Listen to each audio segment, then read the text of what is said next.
ओम शांति। आज हर व्यक्ति दुआएं चाहता है क्योंकि दुआएं मनुष्य जीवन का सुरक्षा कवच हैं।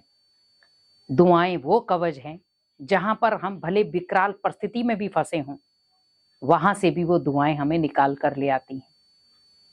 आपने कई आत्माओं के उदाहरण देखे होंगे। बहुत विकराल परिस्थिति थी, धन का टू मच लॉस था, लेकिन फिर भी बच गया। गाड़ी का टू मच एक्सीडेंट हो गया, व्यक्ति बच गए। ये थी दुआएं जो उनके सामने ढाल बनकर आई। वो थे श्रेष्ठ कर्म जो उनके सामने सुरक्षा कवच बनकर आए। तो हमें भी अपने जीवन में ऐसे ही कर्म करने हैं जो दुआएं हों, जिनसे हमें दुआएं मिले। आज हम कहते हैं हम दान पुण्य कर रहे हैं, लेकिन पूछा जाए क्यों? गरीबों को दान पुण्य कर रहे हैं, क्यों? दुआएं मिलेंगी। अनेक आत्माओं की हम मदद कर रहे हैं, क्यों? दुआएं मिलेंगी। आज मान लो सपोज कोई टू मच सीरियस है हॉस्पिटल में, उसे ब्लड की जरूरत है और आप अचानक जाकर के उनको कहें कि आप मेरा ब्लड ले लो और इसे बचा लो। आप सोचो उस समय आपको कितनी दुआएं मिल रही हैं, क्योंकि आपने अचानक कर्म किया वो, और उस अचानक कर्म की आपको 100 गुना दुआएं मिली। और उन दुआओं में शामिल थी भगवान की भी ब्लेसिंग, क्योंकि दुआएं छोटी मोटी चीज नहीं है। दुआएं वो हैं जो गरीब को भी अमीर बना दे, और दुआएं वो हैं जो आपके दुख को भी सुख में परिवर्तन कर दे। दुआएं वो हैं जो आपकी बीमारी को भी धीरे धीरे अंदर से खत्म करके आपको स्वस्थ बना दे। जब हम बीमार होते हैं तो हम क्या कहते हैं? आप बस मेरे लिए प्रेयर करना, मेरे लिए दुआ करना, ताकि मैं जल्दी से ठीक हो जाऊं। तो इसका मतलब हम दवाई तो खा ही रहे हैं, डॉक्टर को भी दिखा ही रहे हैं, लेकिन फिर भी हम क्या कहते हैं? आप मेरे लिए दुआ जरूर करना। आप जिसको भी मानते हैं उसको कहना कि मुझे जल्दी से ठीक कर दे। हम ये नहीं कहते कि फलाने डॉक्टर को बोलना कि मुझे ठीक कर दे। हम कहते हैं बस आप जिनको मानते हैं आप उनको कहें कि वो मुझे जल्दी से ठीक कर दें। तो कुल मिला के दुआएं मेरे जीवन का सुरक्षा कवच है। लेकिन हम कई बार भूल जाते हैं कि मुझे दुआएं कमानी थी या सिर्फ मुझे कर्म पर फोकस करना था। कर्म तो आप कर ही रहे हैं, भले वो अच्छे हैं या बुरे, लेकिन हम उसके फल का रिटर्न नहीं ले पाते। भगवान भी कहते हैं आपके कर्म ही ऐसे हों जो अनेक आत्माएं आपको दुआएं दें। आपको स्पेशली दुआओं के लिए कर्म ना करना पड़े। आपके डेली रूटीन में कर्म ऐसे हों जो लोग सिर्फ अपने मुख से आपके लिए दुआएं निकालें। और जब अनेक आत्माएं आपको दुआएं देंगी तो वही आपके जीवन का सुरक्षा कवच बन जाएंगे। जैसे पहले पहले क्या होता था, राजा लोग किले के अंदर रहते थे, तो बहुत सारे सेनापति किले के बाहर रहते थे उनकी रक्षा के लिए। अगर कोई उन्हें अननोन व्यक्ति कोई नजर आता था तो वो सूचित करते थे कि ऐसे कोई आ रहा है, तो अलर्ट हो जाते थे सब। वैसे ही सोचें कि हमारे जीवन में भी जब बहुत सारी परिस्थितियां आती तो दुआएं सुरक्षा कवच बन जाती है आपकी। वो आपको पहले से ही सचेत करती हैं कि आपके जीवन में ये आने वाली परिस्थितियां हैं। लेकिन आपने इतनी सारी दुआएं कमा रखी हैं, भले वो शारीरिक बीमारियां हो, आपका कुछ नहीं कर सकती।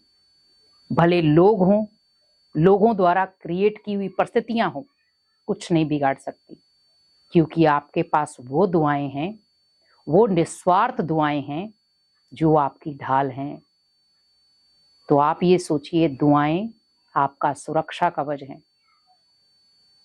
और वो आपने सिर्फ कर्मों से कमाया है, और वो कर्म जिसमें कोई स्वार्थ नहीं था, निस्वार्थ भावना से किए गए कर्म थे, जिनका सिर्फ कोई मान सम्मान से नाता नहीं था, कोई लेन देन से नाता नहीं था, सिर्फ नाता था भगवान से और उस इंसान से।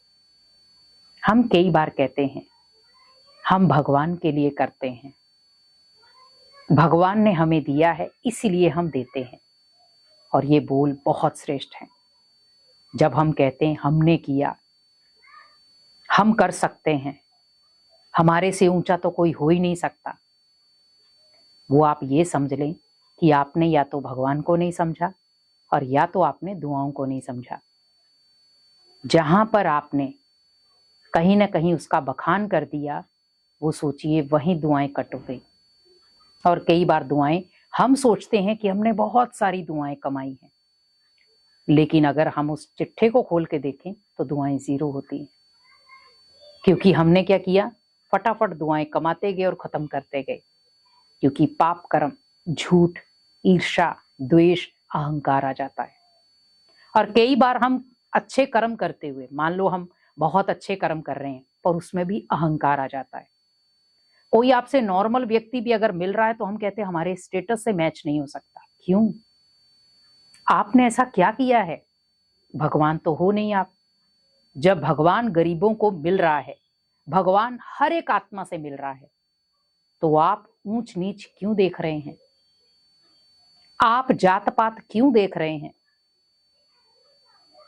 और कई बार आपने देखा होगा, हमें दुआएं भी अनेक आत्मा ही देती हैं, उसमें तो हम जात पात नहीं देखते।